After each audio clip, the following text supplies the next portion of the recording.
TNN T V کی بین الاقوامی خبروں کے ساتھ میں ہوں بشرا خان۔ سعودی عرب اور کینیڈا نے 2018 کے تنازع کے باعث معطل ہونے والے سفارتی تعلقات کی مکمل بحالی پر باہمی رضامندی ظاہر کر دی ہے۔ مزید احوال اس رپورٹ میں۔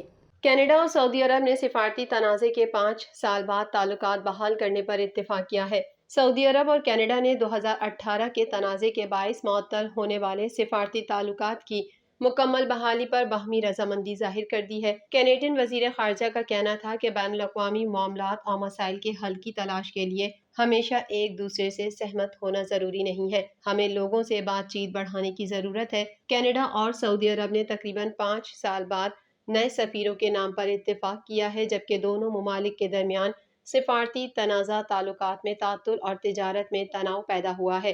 گلوبل افیئرز کینیڈا کے مطابق بینکاک کی ایشیا پیسیفک اکنامک کوآپریشن کی سائیڈ لائن جسٹن ٹروڈو اور سعودی ولی عہد محمد بن سلمان کے درمیان ہوئی ملاقات میں سفارتی تعلقات کی بحالی کا فیصلہ کیا گیا تھا۔ کینیڈا کی جانب سے سعودی عرب پر عائد تجارتی پابندیاں بھی اٹھائی جائیں گی۔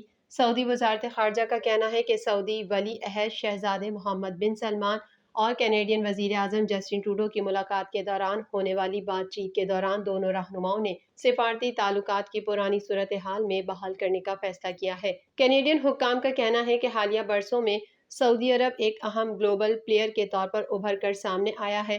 سعودیہ نے سوڈان میں پھنسے کینیڈینز کے انخلا میں ہماری مدد کی اور وہ سوڈان مسئلے کے حل کی تلاش کرنے کے لیے بھی اہم کردار ادا کر رہا ہے۔ واضح رہے کہ 2018 سعودی صحافی جمال خاشقجی کے قتل کے بعد کینیڈا سمیت تمام مغربی ممالک نے واقعے کی مذمت کی تھی۔ بعد ازاں سعودی عرب میں کینیڈا کے سفارت خانے کی جانب سے عربی زبان میں کی گئی ٹویٹ کے بعد دونوں ممالک کے تعلقات میں تلخیاں پیدا ہوئیں، جس میں خواتین کے حقوق کے لیے کام کرنے والی کارکنان کی رہائی کا مطالبہ کیا گیا تھا۔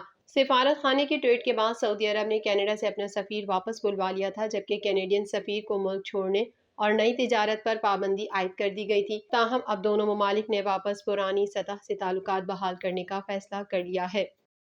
کینیڈا سمیت دنیا کے مختلف ممالک کے سائبر سیکیورٹی حکام نے متنبہ کیا ہے کہ چین کے ریاستی سرپرستی والے ہیکرز امریکی اہم بنیادی ڈھانچے کو نشانہ بنا رہے ہیں۔ مزید جانتے ہیں اس رپورٹ میں۔ کینیڈا سمیت دنیا کے مختلف ممالک کے سائبر سیکیورٹی حکام نے متنبہ کیا ہے کہ چین کے ریاستی سرپرستی والے ہیکرز امریکی اہم بنیادی ڈھانچے کو نشانہ بنا رہے ہیں۔ تاہم کینیڈین حکام کا کہنا ہے کہ کینیڈا کے اندر کسی نظام کو نشانہ بنائے جانے کی کوئی اطلاع نہیں ہے۔ Canadian centre for cyber security کئی بین الاقوامی ایجنسیز میں سے ایک تھی۔ یہ سبھی فائیو آئیز انٹیلیجنس اتحاد کا حصہ ہیں، جس نے امریکی نیشنل سیکیورٹی ایجنسی کے جاری کردہ الرٹ کو بڑھانے میں حصہ لیا۔ این ایس اے نے جس چیز کو سمجھوتہ کے اشارے کے طور پر بیان کیا ہے، اس کی دریافت سب سے پہلے مائیکروسافٹ نے کی تھی اور اسے مبینہ چینی ریاستی کردار والٹ ٹائفون سے منسوب کیا گیا تھا، جس کے بارے میں کمپنی نے کہا تھا کہ 2021 کے وسط سے فعال ہے۔ سافٹ ویئر جوائنٹ نے اپنے خطرے کی تشخیص میں خبردار کیا کہ والٹ ٹائفون عام طور پر جاسوسی اور معلومات اکٹھا کرنے پر توجہ مرکوز کرتا ہے۔ مائیکروسافٹ اعتدال پسند اعتماد کے ساتھ اندازہ لگاتا ہے کہ یہ والٹ ٹائفون مہم ان صلاحیتوں کی ترقی کی کوشش کر رہی ہے جو مستقبل کے بحرانوں کے دوران ریاستہائے متحدہ امریکہ اور ایشیا کے خطے کے درمیان اہم مواصلاتی ڈھانچے میں خلل ڈال سکتی ہے۔ Canadian centre for cyber security کے سربراہ سمی خوری نے ایک بیان میں کہا، Canadian centre for cyber security اپنے بین الاقوامی شراکت داروں کے ساتھ اس نئے شناخت شدہ خطرے اور اس کے ساتھ تخفیف کے اقدامات کو بنیادی ڈھانچے کے اہم شعبوں کے ساتھ بانٹنے میں شامل ہے۔ دیگر ایجنسیز میں US cyber security and infrastructure security agency, FBI اور Australia, New Zealand UK میں سائبر سیکیورٹی ایجنسیاں شامل تھیں۔ ٹورنٹو کے میئر کے 6 سرکردہ امیدواروں نے اسکاربرو میں 90 منٹ کی ایک پرجوش بحث میں ٹرانزٹ، سٹی سروسز اور ٹیکس کے مستقبل کے لیے اپنے تصورات کا خاکہ پیش کیا۔ مزید تفصیلات اس رپورٹ میں۔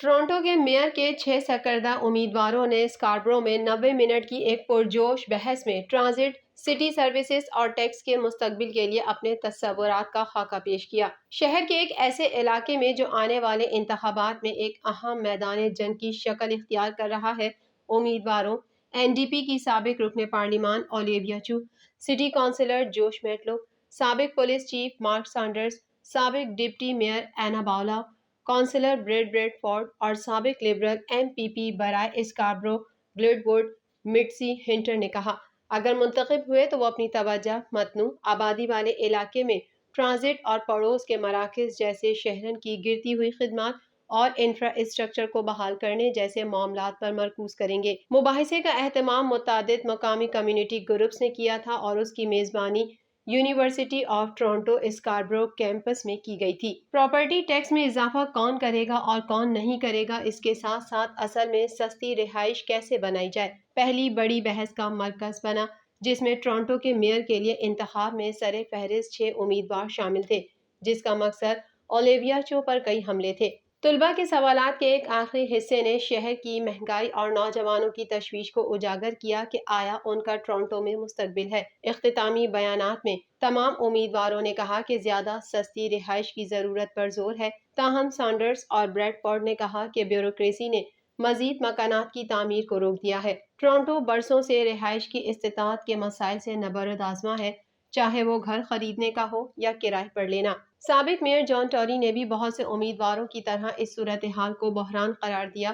6 امیدوار جمعرات کو Toronto region board of trade کے زیر اہتمام ہونے والے مباحثے کے لیے ایک بار پھر آمنے سامنے ہیں، جبکہ 26 جون کے ضمنی انتخاب سے قبل مہم کا صرف 1 ماہ باقی رہ گیا ہے۔ امریکی صدر جو بائیڈن کو قتل کرنے کے لیے بھارتی شہری نے ٹرک وائٹ ہاؤس میں لے جانے کی کوشش کی تھی، سیکیورٹی اداروں نے اسے حراست میں لے لیا۔ مزید احوال اس رپورٹ میں۔ امریکی صدر جو بائیڈن کو قتل کرنے کے لیے بھارتی شہری نے ٹرک وائٹ ہاؤس میں لے جانے کی کوشش کی تھی، سیکیورٹی اداروں نے اسے حراست میں لے لیا۔ ریاست میزوری سے تعلق رکھنے والے گرفتار بھارتی نژاد ملزم نے بتایا ہے کہ میں یہاں حکومت پر قبضہ کرنے کے لیے آیا اور صدر جو بائیڈن کو قتل کرنا چاہتا تھا۔ غیر ملکی میڈیا کی رپورٹ کے مطابق 19 سالہ بھارتی نژاد نوجوان نے کہا کہ وہ وائٹ ہاؤس میں داخل ہو کر صدر بائیڈن کو قتل کر کے اقتدار پر قبضہ کرنا چاہتا تھا۔ سائے ورشت کنڈالا نامی اس نوجوان کو سیکیورٹی اہلکاروں نے اس وقت گرفتار کیا تھا جب اس نے ٹرک وائٹ ہاؤس کے حفاظتی بیریئر سے ٹکرایا۔ میڈیا رپورٹس کے مطابق پیر کو بھارتی نژاد نوجوان نے وائٹ ہاؤس کے پارک میں ٹرک سے حفاظتی رکاوٹ کو دانستہ ٹکر ماری اور سڑک پر کھڑے ہو کر چیخنے لگ گیا۔ واقعے میں کوئی زخمی نہیں ہوا۔ سیکیورٹی اہلکاروں نے اسے حراست میں لے کر تفتیش شروع کی تو معلوم ہوا کہ وہ نازی فسطائیت سے متاثر ہے۔ ملزم کے پاس سے نازی جرمنی کا جھنڈا بھی برآمد ہوا تھا۔ بھارتی شہری نے تفتیش کے دوران یہ انکشاف بھی کیا کہ وہ اس حملے کی منصوبہ بندی گزشتہ 6 ماہ سے کر رہا تھا۔ پولیس کا کہنا ہے کہ کنڈولا کو متعدد الزامات کے تحت گرفتار کیا گیا ہے، جس میں صدر، نائب صدر یا ان کے خاندان کے کسی بھی فرد کو قتل، اغوا یا نقصان پہنچانے کی دھمکیاں بھی شامل ہیں۔ ان پر ایک خطرناک ہتھیار سے حملہ کرنے، خطرناک انداز سے گاڑی چلانے، وفاقی املاک کو نقصان پہنچانے اور تجاوز کرنے جیسے الزامات عائد کیے گئے ہیں۔ امریکی نائب وزیر دفاع برائے اسٹریٹجی مارا کارلن نے کہا ہے کہ امریکہ مشرق وسطی میں حکومت کی تبدیلی کے لیے جنگیں نہیں چھیڑے گا، لیکن اس خطے میں موجود رہے گا۔ مزید احوال اس رپورٹ میں۔ امریکی نائب وزیر دفاع برائے اسٹریٹجی مارا کارلن نے کہا ہے کہ امریکہ مشرق وسطی میں حکومت کی تبدیلی کے لیے جنگیں نہیں چھیڑے گا، لیکن اس خطے میں موجود رہے گا۔ امریکہ کی نائب وزیر دفاع برائے اسٹریٹجی، پلان اور کیپیبلٹی مارا کارلن نے حکمت عملی کی وضاحت کرتے ہوئے کہا کہ امریکہ نئی قومی دفاعی پالیسی کے تحت فوجی کارروائیوں کے ذریعے حکومتوں کو تبدیل کرنے کے بجائے ریاستوں کے ساتھ اتحاد اور شراکت داری کے فروغ پر توجہ دے رہا ہے۔ انہوں نے مشرق وسطی کے لیے نئی قومی دفاعی حکمت عملی کو ایک پیراڈائم شفٹ یعنی بنیادی تبدیلی قرار دیا، جس کے تحت خطے سے لاکھوں امریکی فوجیوں کو نکالنا بھی شامل ہے۔ امریکی عہدیدار مارلا کارلن نے واشنگٹن میں مڈل ایسٹ انسٹی ٹیوٹ میں خطاب کے دوران واضح کیا کہ امریکہ نئی قومی دفاعی حکمت عملی کے تحت فوجی کارروائیوں کے ذریعے حکومتوں کو تبدیل کرنے کی یک طرفہ پالیسی سے پیچھے ہٹ رہا ہے۔ اس کے بجائے امریکہ اب علاقائی ریاستوں کے ساتھ اتحاد بڑھانے اور شراکت داری کے فروغ پر توجہ مرکوز کرے گا۔ امریکی نائب وزیر دفاع نے کہا کہ قومی دفاعی حکمت عملی نے مستقبل میں چین کو امریکہ کے لیے سب سے بڑا خطرہ قرار دیا ہے، جبکہ روس کو بھی شدید خطرے کے طور پر بیان کیا ہے۔